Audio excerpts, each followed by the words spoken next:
সাথে সাথে মনে রাখবেন 31 বা 1 তারিখে রোজার মাসও শুরু হচ্ছে, 1 মাস ধরে চলবে রমজান মাস। সেক্ষেত্রে আমরা পরস্পরকে যেন সহযোগিতা করি, ক্যাপাসিটির বাইরে গিয়ে হাইপ তুলে। আপনারা জানেন গঙ্গাসাগর প্রতিবার হয়, কিন্তু মহাকুম্ভ 12 বছর পর পর হয়।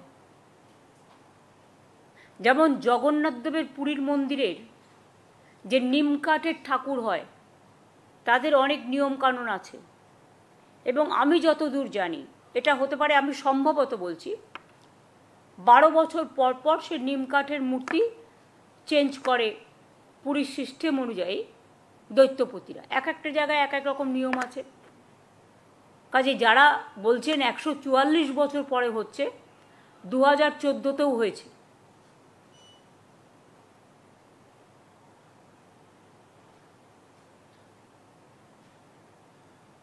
আমি যতটুকু শুনেছি, আমার যদি ভ্রান্তি থাকে তাহলে আপনারা আমাকে সংশোধন করে দেবেন। 144 বছর পরে কুম্ভ হচ্ছে, এটা ঠিক নয়। মিডিয়াকে কন্ট্রোল করছেন বলে ওয়ান সাইডেড অনেক মানুষ অ্যাক্সিডেন্টে মারা গেছেন। যে পরিবারগুলো 6টা জায়গায় পদপিষ্ট হয়ে মারা গেছেন, আমি যারা কুম্ভে স্নান করছে আমি কিচ্ছু বলবো না, তাদের প্রতি আমার সম্মান আছে। আমি কিন্তু কুম্ভ স্নান নিয়ে একটি কথাও বলিনি। ভাই, কে কোথায় যাবে, কোথায় স্নান করবে, কোথায় খাবে, কোথায় কি করবে, সেটা তার নিজস্ব ব্যাপার। ধর্ম যার যার আপনার, যে যেটা বিশ্বাস করে সেটা করবে। কিন্তু আমরা যতদূর জানি, পুণ্য স্নান যেটা হয় প্রতিবার গঙ্গাসাগরে হয় বলে আমরা জানি, সংক্রান্তিতে হয়, এবং নিয়মকানুন মেনেই হয়। তাই 144 বছর পরে আবার কুম্ভ হবে, বা 144 বছর আগে এটা হয়েছে, আমি একটু অজ্ঞ আছি এ ব্যাপারে। যদি কেউ বিশিষ্ট মানুষ থাকেন, আমি তাদের কাছে অনুরোধ করব যে আপনারা একটু গবেষণা করে আমাদের জানাবেন সঠিক সত্যটা কী, সঠিক তথ্যটা কী। যে পরিবারগুলো তাদের স্বজনকে হারিয়েছে, তারা যেন ইমিডিয়েট কম্পেনসেশনের টাকা পায়। অনেক পরিবার অ্যাক্সিডেন্টে মারা গেছে, রেলে মারা গেছে, রেল চড়তে গিয়ে, এবং অ্যাক্সিডেন্টে প্রচুর মারা গেছে।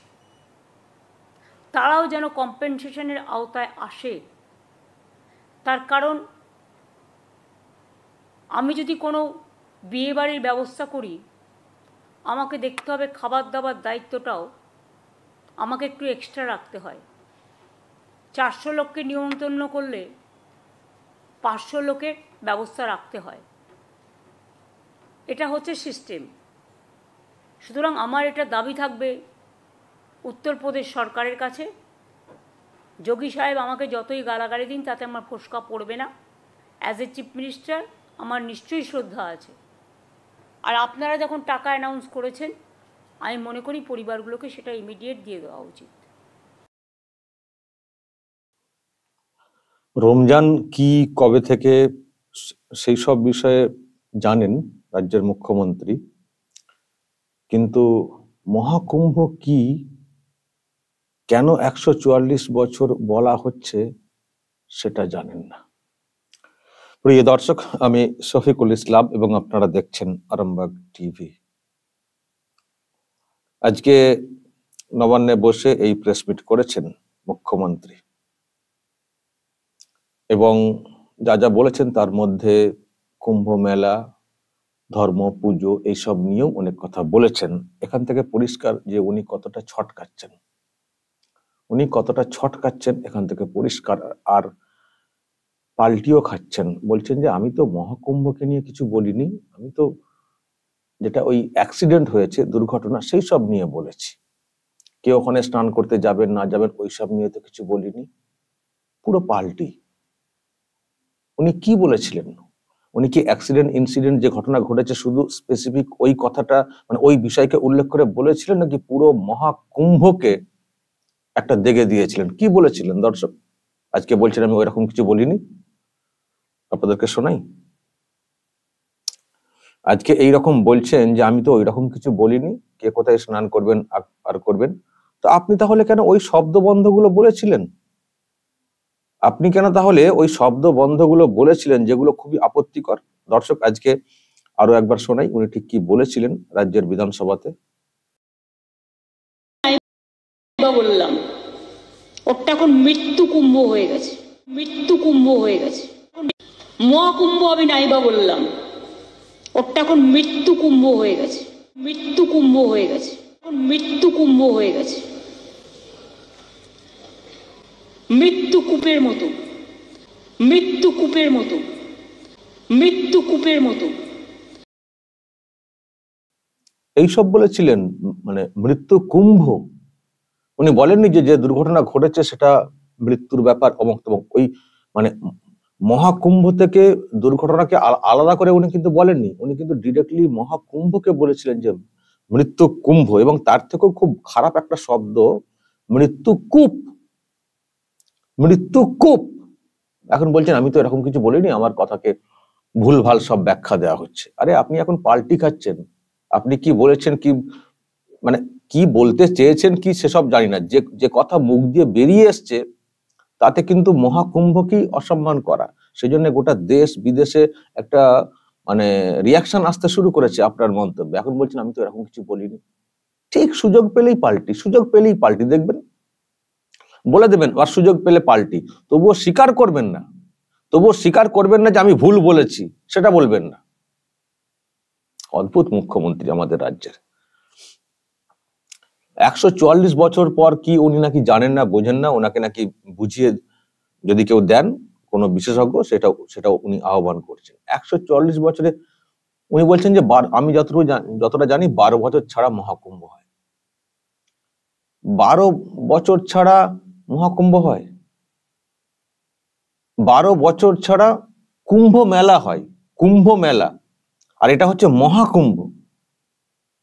এবং 12 বছর কেন, 6 বছর ছাড়াও তো কুম্ভ মেলা হয়, মানে অর্ধ কুম্ভ মেলা হয় না, অর্ধ কুম্ভ মেলা এরকমও তো আছে।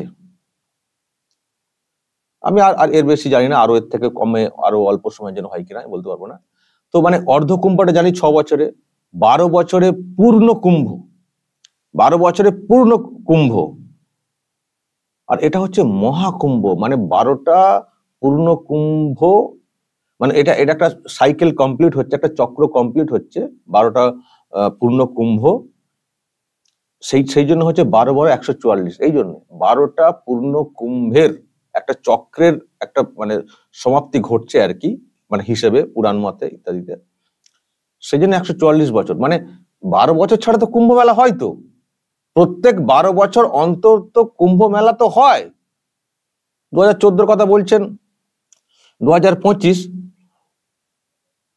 তো হিসেব করে উনি কোথাকার কথা বলছেন, মানে 12 বছরের মাথায় তো, হ্যাঁ 12 বছর আগে তো হবেই, তো 12 বছর আগে তো মেলা তো হয়েছে, 12 বছর অন্তর তো কুম্ভ মেলা তো হয়, পূর্ণ কুম্ভ হয়, আবার 6 বছরের মাথা তো হয় অর্ধ কুম্ভ মেলা হয়। তো কিন্তু কি কুম্ভ মেলা সেটা তো আপনাকে দেখতে হবে, অর্ধ কুম্ভ, পূর্ণ কুম্ভ না মহাকুম্ভ।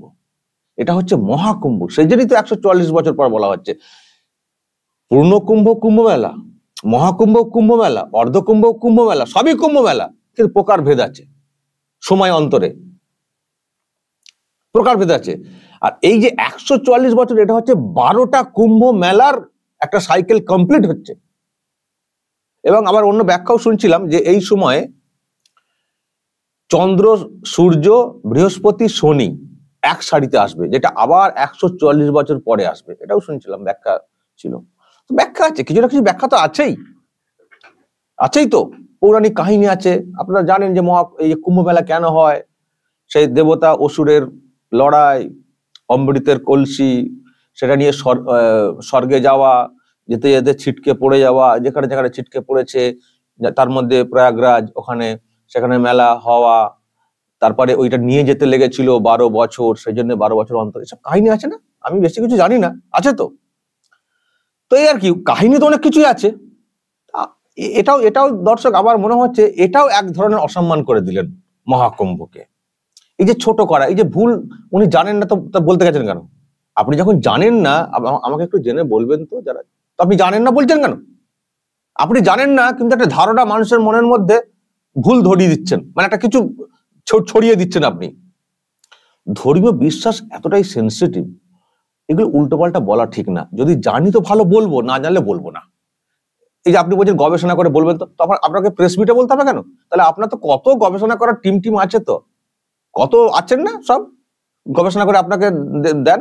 তো আপনি একটা গবেষণা করার আগে একটা টিম গঠন করে ফেলতে পারতেন। টিম গঠন করে সেখান থেকে যা রিপোর্ট আসতো সেটা আপনি প্রেস মিট করে বলতেন। সেটাকে যদি কেউ কাউন্টার করতে চাইতেন কাউন্টার করতেন। কিন্তু আপনি জানেন না, গবেষণা করলেন না, দুম করে একটা প্রেসের সামনে বলে দিলেন 144 বছর কেন এটা বলছে, তো আমার কোনো মাথায় আসছে না। 12 বছর ছাড়া তো মহাকুম্ভ হয়। কুম্ভ মানে পূর্ণ কুম্ভ, মহাকুম্ভ সব গুলিয়ে ঘেটে ঘ করে দিচ্ছেন, মানুষের মনে একটা আলাদা মানে বিশ্বাসে একটা উল্টোপাল্টা ধারণা তৈরি করে দিচ্ছেন। এটা কেন করছেন? এ তো সেই মহাকুম্ভকে আবার অসম্মান করা হচ্ছে। আপনি জানেন না, চুপ করে বসে থাকুন। আপনি জানেন না, চুপ করে বসে থাকুন। জানবেন যেদিন, পরিষ্কার করে যেদিন প্রেসের সামনে বলবেন, নিশ্চিত হয়ে বলবেন, নিশ্চিত হয়ে বলবেন। দেখুন, সত্যি সব মানুষ এই মহাকুম্ভ পূর্ণকুম্ভ কি এগুলো জানেন না। যেমন আমার পক্ষেও সবটা জানা সম্ভব না। এরকম অনেক মানুষ আছেন, অন্য ধর্মের মানুষও আছেন। এই যে মুখ্যমন্ত্রী হঠাৎ করে একটা প্রশ্ন তৈরি করে দিলেন, মহাকুম্ভ কেন 144 বছরে, প্রশ্ন তৈরি করে দিলেন, কিন্তু উত্তরটাও নিতে পারছেন না। তাহলে অন্যদের মধ্যে কি ধারণা তৈরি হবে? বা এই যে যারা এটাকে মহাকুম্ভ 144 বছর পরে যাচ্ছেন বলে, যারা যাচ্ছেন স্নান করতে, যে আবার 144 বছর পরে আসবে, আমাদের জীবনে তো আসবে না, তাদের মনে একটা প্রশ্ন তৈরি করলেন। সেই সঙ্গে অন্য ধর্মের মানুষের মধ্যেও একটা প্রশ্ন তৈরি করলেন। তারা হয়তো ভাববেন, কে রে ভাই, 144 বছর পর নাকি হচ্ছে, ওই তো ব্রাহ্মণ পরিবারের নেত্রী, উনি বলছেন এটা ঠিক না। তাহলে কি ধর্ম? একটা ধর্মকে ছোট করা হলো। তাহলে এগুলো কেন করছেন? এগুলোকে কেন করছেন? জানবেন না, বুঝবেন না, বলে দেবেন দুম করে। এই হচ্ছেন রাজ্যের মুখ্যমন্ত্রী। এত নিজে থেকেই ভুল ধারণা তৈরি করে দেন সমাজে, খুব মুশকিল। আর উনি হঠাৎ করে দেখছি যোগীর কথা বলছেন। আর যোগী যতই খিস্তি দেন, ওনার তো কোনো গায়ে লাগে না। যোগী কেন, কেউ কোনো খিস্তি দিলেও তো ওনার খুব বেশি গায়ে লাগে বলে তো আমার মনে হয় না। তো যাই হোক, উনি বলছেন যে আপনি বিয়ে বাড়ির আমন্ত্রণ নিমন্ত্রণ করবেন, বেশি করে অ্যারেঞ্জমেন্ট করবেন না, বেশি লোককে মানে বলে দিয়েছেন। আমি বুঝলাম না যে এই মহাকুম্ভ কি যোগীর কি পরিবারের কোনো প্রোগ্রাম? মহাকুম্ভ কি যোগীর পরিবারের কোনো প্রোগ্রাম যে ওনাকে আমন্ত্রণ নিমন্ত্রণ করতে হবে? উনি কাউকে আমন্ত্রণ নিমন্ত্রণ করেছেন? একটা ধর্মীয় বিশ্বাস, যাদের বিশ্বাস আছে তারা যাচ্ছেন। কাকে মানা করবেন, কাকে আর কাকে আসতে আমন্ত্রণ নিমন্ত্রণ করবেন? আর এটা যোগীর ওখানে, মানে রাজ্যটা ওখানে, যেহেতু সেখানে সরকারি ভাবে তার তরফ থেকে যতটা যা করার তাকে করতে হচ্ছে হয়তো, কিন্তু এ তো আপনারও দায়িত্ব আছে। যদি আপনি সনাতনী, আপনি বলছেন আপনি ব্রাহ্মণ পরিবারের বলছেন, আপনারও তো একটা দায়িত্ব আছে সনাতনী হিসেবে, হিন্দু হিসেবে। আমার ধারণা ওখানে হয়তো অনেকে করেন সেবাদান, দেখবেন তারা, তাদের বাড়ি হয়তো ইউপিতে না, তারা হয়তো কেউ সরকারের লোকও না, দেখবেন ওখানে যারা গেছেন পুণ্যার্থী, তাদেরকে দেখবেন কেউ জল খাওয়াচ্ছেন, কেউ, আমি জানি এগুলো হয় অনেক ক্ষেত্রে, সেবা দেন, দেখবেন অনেক অনেক অন্যান্য ধর্মেরও দেখবেন হয়ে থাকে। জুতোগুলো ঠিক জায়গায় রেখে দেওয়া, দেখবেন কেউ একজন দায়িত্ব নিয়ে রয়েছেন, তারা ভাবেন যে এটা করতে পারলে আমারও পুণ্য আসবে, এই বিশ্বাস থেকে অনেকে করেন। মানে প্রয়াগরাজ ইউপিতে ঠিক আছে, কিন্তু ওই প্রোগ্রামটাকে ভালোভাবে করার জন্য আপনারও দায়িত্ব আছে। আপনি যেহেতু নিজেকে ব্রাহ্মণ পরিবারের বিরাট হিন্দু বলে জাহির করছেন, আপনারও কিন্তু দায়িত্ব আছে এটাকে ঠিক মতো করে করার, মানে সাহায্য করার, আপনার তরফ থেকে যতটা যা করার। কিন্তু আপনি সেসব তো করছেনই না, দোষারোপ করছেন। যেটা দোষারোপ করলে আপনার বিরাট লাভ, আপনি দোষারোপ করে চলেছেন। আপনি দোষারোপ কেন করছেন? কেন? সরকারি ভাবে উনি যতটা পারছেন করছেন, আর কাকে বারণ করবেন? আয়োজন করব, তার থেকে বেশি কি যেন বলেন না, বেশি করে রান্না করে রাখতে হবে, এটা কোনো কথা হলে? এটা বিয়ে বাড়ির সঙ্গে মহাকুম্ভকে তুলনা করছেন? আমন্ত্রণ নিমন্ত্রণের কোনো ব্যাপার আছে ওখানে? যে মানুষের যা বিশ্বাস, যাচ্ছেন আপনার দলে তো ওনাকে ছুটছেন, দলের লোককে কি আমন্ত্রণ নিমন্ত্রণ করেছেন যোগী আদিত্যনাথ? কেন যাচ্ছেন কেন? অবুঝ সব মানে কথা, অবান্তর কথা। সব যোগীর দায়িত্ব ওখানে হয়েছে বলে, আর মানে কিছু ঘটলে সেটাও যোগীর দায়িত্ব, আর কারো কোনো দায়িত্ব নেই। অথচ এটা একটা বিশ্বের মিলন ক্ষেত্র, প্রত্যেকের মানুষের অধিকার আছে, বিশেষ করে সনাতনীদের প্রত্যেকের অধিকার আছে, সমান অধিকার। ওটা ইউপি বলে যোগীর অধিকার ওখানে বেশি তা না, কিন্তু ওটা ইউপি বলে যোগীর অধিকার, ইউপির মানুষের অধিকার বেশি সেটা না, সেটা কখনো দাবি করা উচিত না। ওটা এমন একটা জায়গা যেটার অধিকার, সমান অধিকার প্রত্যেক সনাতনীর, প্রত্যেক বিশ্বাসীর। সুতরাং কিছু ঘটলেই দোষ দেওয়া, এটা কেন? এটা কেন? আপনি নিজেকে বিরাট হিন্দু বলছেন আর আপনি এই ধরনের কথা বলছেন। আমার এখানে তো প্রতি বছর গঙ্গাসাগর মেলা হয়, আপনি তো পারলে গঙ্গাসাগর প্রতি বছর কেন মাসে মাসে করে ফেলবেন, এমন ভাব দেখান। আপনি তো আবার দুর্গাপুজোর উদ্বোধন তো মহলের আগে থেকে শুরু করে দিয়েছিলেন। আপনি তো অনেক কিছুই করেন, ধর্মকে নিয়ে, প্রোগ্রামকে নিয়ে এত হাইপ তোলা, এই যে বলছেন, আপনি কম হাইপ তোলেন? আপনি গঙ্গাসাগরকে নিয়ে কম প্রচার করেন? তো গঙ্গাসাগরের মতো লোকজন আসেন। আর গঙ্গাসাগরের প্রচারে তো আপনারা তো দেখেছি, দর্শক আপনারা তো দেখেছেন, নিজের ছবি নিয়ে কত প্রচার করেন, কি বিজ্ঞাপন করেন। তো তাতে যা লোক আসেন। আর মহাকুম্ভ অনেক বড় একটা ম্যাটার, ওখানে আসেন, সেখানে বিজ্ঞাপন এইসবের কি ব্যাপার আছে কি? আর আমাকে তখন থেকে বলছিলেন যে আমরা গঙ্গাসাগরে দেখেছিলাম মুখ্যমন্ত্রীর ছবিতে ভর্তি 6 লাখ গঙ্গাসাগরে, আর এত বড় কুম্ভ মেলা হচ্ছে যেটা নিয়ে যে যোগীকে এত দুষছেন, যোগীর বা এদের কারো কোনো ছবি নেই এলাকাতে। তাহলে বলছে নিজের প্রচার বিজ্ঞাপন বলছেন, কোনো ছবি নেই ওখানে। শুধু দায়িত্ব সামলাচ্ছেন।